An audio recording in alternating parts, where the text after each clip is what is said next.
আসসালামু আলাইকুম। চলে এসেছিলাম কুমিল্লা আর ঘুরতে আসলাম কুমিল্লার একটি পার্কে। এই পার্কটি আমাদের খুলনার জাতিসংঘ পার্ক বা হাদিস পার্ক এর মতোই অনেকটাই করা। আর এটা হচ্ছে সিটি কর্পোরেশনের সেই সময়ের যে সাবেক মেয়র আ তিনি মূলত এই পার্কটি করেছেন।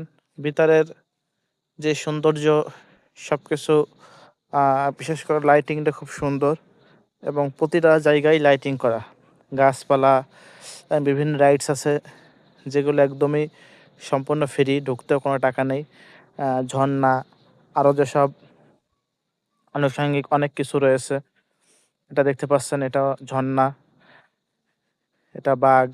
সামনে আছে আপনার বিশাল বড় নৌকা। এখানে আ সবাই বসলে এটা ছাড়বে। তারপরে সামনে দেখা দেখা যাচ্ছে জিরাফ।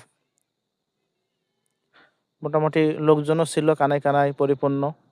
আর সবকিছু মিলিয়ে পার্কের পরিবেশটা অনেক সুন্দর ছিল। সামনে আ বিশাল একটি ট্রেন আছে।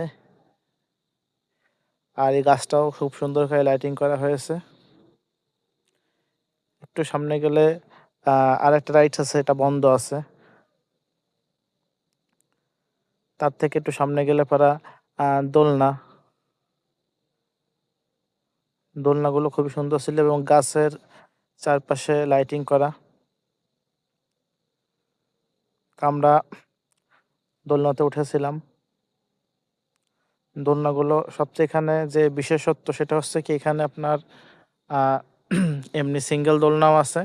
আবার আ ফ্যামিলি নিয়ে মোটামুটি ওঠা যাবে সেরকম দোলনাও আছে। তো এই যে দেখতে পাচ্ছেন, এরা সবাই ফ্যামিলি দোলনায় উঠেছে। আর গাছগুলো খুব সুন্দর লাগছে। গাছগুলোতে লাইটিং করা ছিল। তো আমরা ফ্যামিলি দোলনায় উঠলাম। দেখতে পাচ্ছেন এই যে সবাই প্রায় ৬-৭ জন লোক একটি দোলনায় উঠেছে এবং দোলনা খাচ্ছে। সবকিছু মিলে এই পার্কের পরিবেশ আমার কাছে খুবই সুন্দর লেগেছে।